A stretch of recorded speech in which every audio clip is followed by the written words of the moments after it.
السلام عليكم ورحمة الله وبركاته. ازيكم يا حبايبي؟ عاملين ايه؟ ان شاء الله تكونوا بخير. احنا النهارده هنعمل بيتزا. هنبدأ الاول نعجن عجينة البيتزا. هوريكم هي بتتكون من ايه. دول 5 كوبايات دقيق بالكوباية بتاعت العصير دي. بنحط عليهم نص معلقة بودرة بصل ونص معلقة بودرة ثوم ومعلقة زعتر ومعلقة ملح اللي هو المعلقة الصغيرة، ونحطهم كده مع بعض كده ونقلب في الدقيق كده مع بعض زي ما حضراتكم شايفيني كده. نقلب كده الملح والحاجة اللي احنا حطيناها في الدقيق كده. وانا يا حبايبي عاملة هنا كيس خميرة. انا عاملاه بيقعد لمدة مثلا 3 دقايق بمية دافية. بحطه الاول في ميه دافيه واخليه لحد ما دوب اقلب الدقيق في بعضه، وبعد كده ابدا انزل بالدقيق بتاعي بالميه بتاعتي.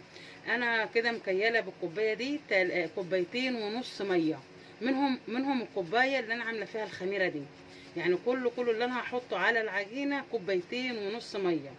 وتابعوا معايا كده. وديت نص معلقه، نص كوبايه زيت، الكوبايه اللي هي الصغيره اللي هي بتاعت الشاي دي نص كوبايه زيت. تابعوا معايا كده وهوريكم هنبدا ازاي. نبدا يا حبايبي ننزل بالميه بتاعتنا كده شويه بشويه ونقلب كده بالمضرب بتاعنا.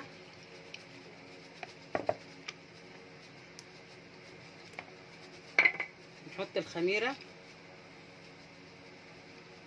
معلش هي الخميره كانت فارت فانا بدات احطها في الكوبايتين ونقصها، بس هي ده كلهم كوبايه واحده.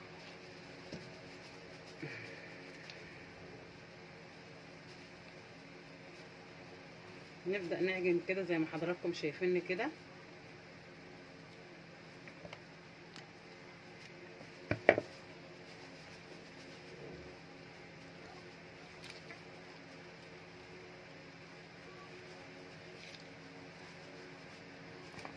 ونحط معانا الزيت ده، زيت ذرة. تحطي بقى زيت ذرة، تحطي زيت زيتون، دي حاجة زي ما حضراتكم كده عايزين، يعني مش لازم حاجة معينة. يعني عندك زيت ذرة، عندك زيت زيتون، زي ما حضراتكم بتحبوا. ونبدأ نعجن كده بالطريقة دي. حبايبي اهوت العجينه بعد ما عجناها بقت بالشكل ده زي ما حضراتكم شايفيني كده. بصي يا حبايبي انا عايزه اديكم معلومه بس عشان تبقى وانتوا بتعملوا العجينه بتاعت البيتزا تبقى في دماغكم. فيه دقيق بيتحمى بياخد ميه كتير. يعني في دقيق ممكن تحط 2.5 كوباية يظبطوا لك بالظبط، وفي دقيق ما بياخدش ميه كتير. فاحنا هنعمل ايه؟ 2.5 كوباية اللي احنا مكيلينهم بالكوبايه دي ما نكبهمش كلهم مره واحده، يعني نكب منهم حوالي 2 كوباية. وبعد كده لو لقينا العجينه لسه ناشفه معانا نزود النص كوبايه التاني. لان العجينه زي ما انتوا حضراتكم شايفيني كده ما احطش النص كوبايه التاني. ليه؟ لان في دقيق بيحتاج الميه كتير، وفي دقيق ما بيحبش ميه كتير. فانا بقول لكم بس كده علشان خاطر انا جربت المعلومه دي. لقيت في مره الدقيق نفس المكيال يعني خد 2.5 كوباية، ومره خد كوبايتين بس والعجينه ظبطت معايا زي كده. فانا عشان كده بقول لكم وانتوا بتعجنوا العجينه ما تحطوش 2.5 كوباية مره واحده لحد ما تشوفوا سمك العجينه معاكم لحد ايه. شايفيني كده؟ شايفين سمك العجينه اهي؟ يعني تعرفي تشيليها وتمسكيها في ايدك اهي. فاهميني؟ فده اللي انا عايزه اوصله لكم. بس كده هنسيبها معانا لحد مده تلت ساعه لحد ما تخمر معانا. وبعد التلت ساعه هنبدا نفردها في الصينيه وهوريكم هنفردها ازاي. العجينه بتاعتها اهي بعد ما خمرت بقت، شوفي بقت قد ايه ما شاء الله. ماليه الطبق وبقت حلوه كده، وزي ما انتوا شايفينها كده بالسمك ده اهو. ابدا بقى احطها معايا على الصينيتين بتوعي. هتعمل لي صينيتين حلوين حلوين، يعني صينيتين كبار. وتابعوا معايا كده وانا بحط العجينه بتاعتي. بصي يا حبايبي انا عملت الصلصه زي ما حضراتكم شايفين. زي ما قلت لكم انا حاطه على الصلصه نص معلقه زعتر او اقل من نص معلقه، يعني بس معلقه صغيره، نص معلقه صغيره زعتر، مع ربع معلقه بودره ثوم وربع معلقه بودره بصل، يعني ربع معلقه من المعلقه الصغيره. وظبطه الملح بتاعها وحاطه نص اقل من ربع معلقه سكر. يعني مش هنقول نص معلقه، لا اقل من نص معلقه اللي هي ربع معلقه. وكده انا بدهن الصينيه بتاعتي اهو. حبه زيت بسيطه جدا، رشه صغيره كده بدهنها كده عشان برضو ايه العجينه ما تلزقش معايا. وده يا حبايبي الجبنه الموزاريلا بتاعتي مع جبنه رومي، انا مقطعه عليها جبنه رومي والجبنه المبشوره الموزاريلا اللي انا بحطها على البيتزا. وده الفلفل بتاعي اللي انا قلت لكم عليه، فلفل الوان مع فلفل رومي. يا اما تجيب، انا الصينيتين حاطه فلفلايه مقدار ربع كيلو، يا اما تجيبي فلفلتين ربع كيلو، يا فلفلايه ربع كيلو اللي هي الالوان مع قرنين فلفل اللي هم الرومي بس. وده البصمات بتاعي ده بتاع البسبوسه، انتوا كلكم عارفين طبعا البصمات بتاع البسبوسه ده. بعمل به ايه؟ بعد ما بدهن الصينيه بتاعتي كده زيت، ببدأ أرش رشة بسيطة كده جدا، مش كتير يعني، رشة بسيطة كده في الصينية كده. عشان ايه؟ ده بيخليها ما تلزقش معايا، وبيديها برضو طعم كويس على فكرة. بسبوسة بنجيبها من عند العطار السايبة ديت، ونحط رشة كده بسيطة، ونبدأ نحط العجينة بتاعتنا. نحط العجينة اهي، وافضل افرد فيها كده في الصينية بتاعتي زي ما حضراتكم شايفين كده، لحد ما ايه، افردها في الصينيه كلها. بعد ما نفرد العجينه ونحط الحشو بتاعنا، بنخليها قبل ما ندخلها الفرن، بنخليها بره لمده 7 دقائق 5 دقائق. عشان ايه السبع دقايق ولا الخمس دقائق دول؟ على ما نولع الفرن ويسخن بتلاقيها خمرت كده، ما تبقاش طالعه مكتومه معايا من الفرن. وزي ما حضراتكم شايفين كده انا بفرد اهو اهو.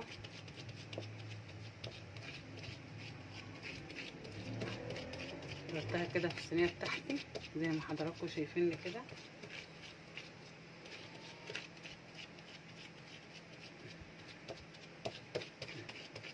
تطلع طبعا تحفه، ودي مش اول مره اعملها، وطبعا حاجه البيت لا يعلى عليها، احسن ما تشتريها من بره. ودي طريقه احنا مجربينها وعارفينها، ولو جربتوها هتعجبكم جدا جدا زي ما حضراتكم شايفين كده. وحاجه مش مكلفه يعني ولا حاجه. يعني لو تجيبي مثلا ايه تمن، انا جايبه تمن جبنه الموزاريلا واقل من التمن. نبدا يا حبايبي كده بصوابعنا، نبدا نعمل ايه، نطلع الحرف ده كده. عشان ايه؟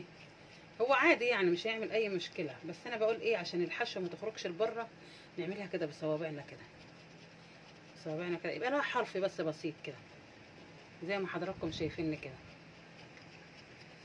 ونبدا نحط الصلصه بتاعتنا،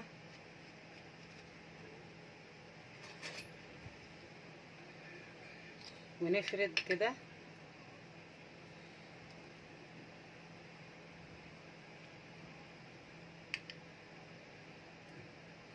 يعني ما الصلصه مش كتير، انا مش عامله صلصه كتير حبايبي. ده ربع كيلو بانيه، انا قطعته حتت صغيره زي ما حضراتكم شايفين كده. اصل طبعا البيتزا دي ممكن تعملها باي حاجه، يعني ممكن تعملها بالسجق، وممكن تعملها بالتونه، وممكن تعملها بالبانيه زي كده، ممكن تعملها يعني لها كذا طريقه تعملها بيها. انا النهارده هعملها بالبانيه. جبت ربع كيلو بانيه وقطعته قطع صغيره زي ما حضراتكم شايفين كده، وقطعت عليه بصلايه، وحطيت معلقتين كبار زيت، وحطيت نص معلقه كاري، وحطيت نص معلقه بهارات شاورما.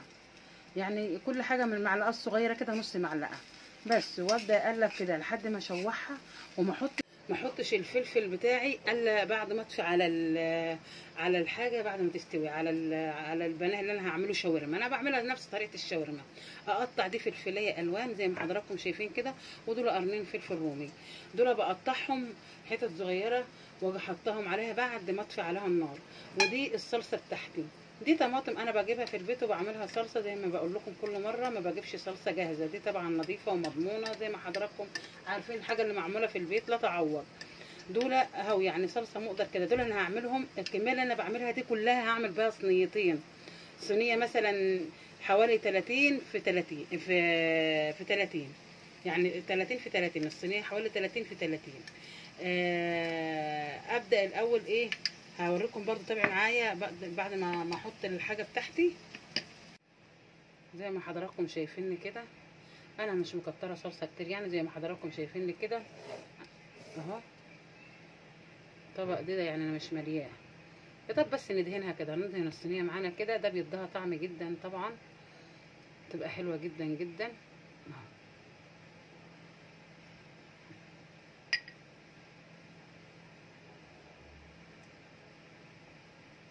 دول طبعا انا عاملاهم عشان صينيتين كده. انا عملت اهي صينيه، وهبدا ادهن الصينيه بتاعت التانيه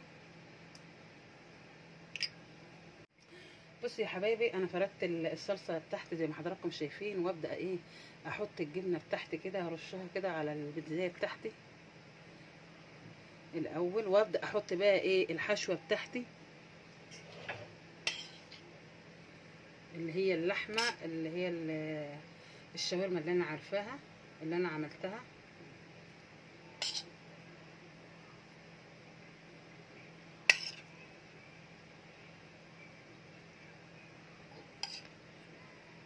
حطيت الفراخ بتاعتي هي اللي انا قطعتها وعملتها وعملتها شاورما، وابدا احط معاها بقى ايه الفلفل بتاعي كده، الالوان زي ما حضراتكم شايفيني كده، بيخليها روعه زي ما حضراتكم شايفيني كده.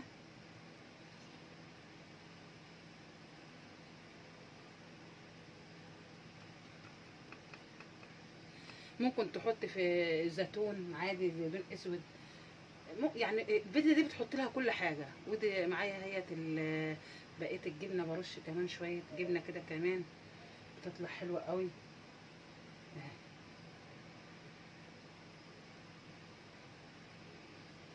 كده خلصت معانا البيتزا، مش ناقصه الا السوا.